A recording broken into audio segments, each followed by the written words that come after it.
शेर खामोश बैठे हिम्मत बुझे के शिकार कर भूल गए। इन हाथों में सिर्फ हथियार छोड़े हैं, चलाना नहीं भूले। काजल काजल अरे महाराज की मुर्गी मरवावत है, बुझा तक कि मुर्गी मरवावत है। वैसे ही मुर्गी लगे भाई देखो असली कलाकार के मुर्गी देखो। हाय हाय हाय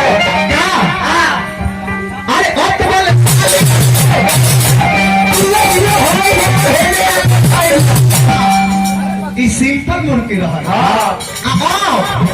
और चमत्कार मुर्गी मार के आए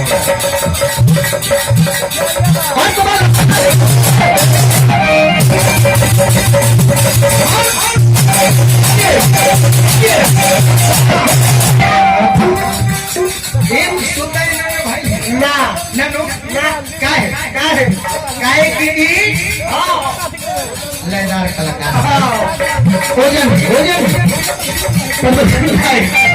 तुम काम भोजन से करे के चाहे भोजन।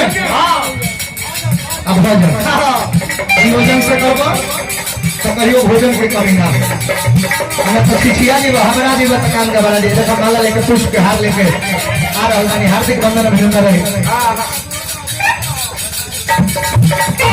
बनारी को मंटू कुमार जी हमारा का बहुत सारा रुपया पुरस्कार भी है। हार्दिक अभिनंदन वंदन शुभकामना कैसे साली हरे पाली भी गईले भाई से अधूरा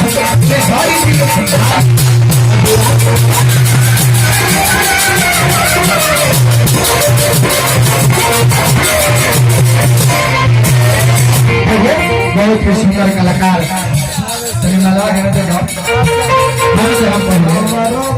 बहुत ही सुंदर कलाकार हमारे मेघनाथ यादव जी हमारा बहुत सारा रुपया पुरस्कार भी हमें आशीर्वाद का प्रतीक्षा नहीं गौमाना देता ताली बाजे के चाहे तमाम सब आता रहे पद प्रतिष्ठा में चार चांद लागत साली भी गईले भाई से हरी जी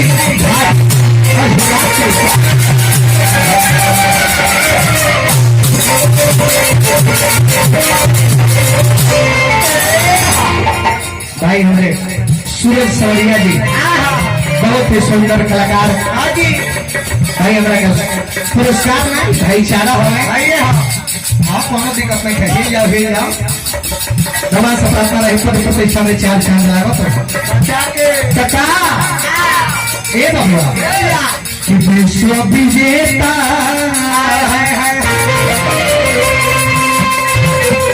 अरे सिकंदर भी गए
अब कहीं बैठ जा, बैठ जा।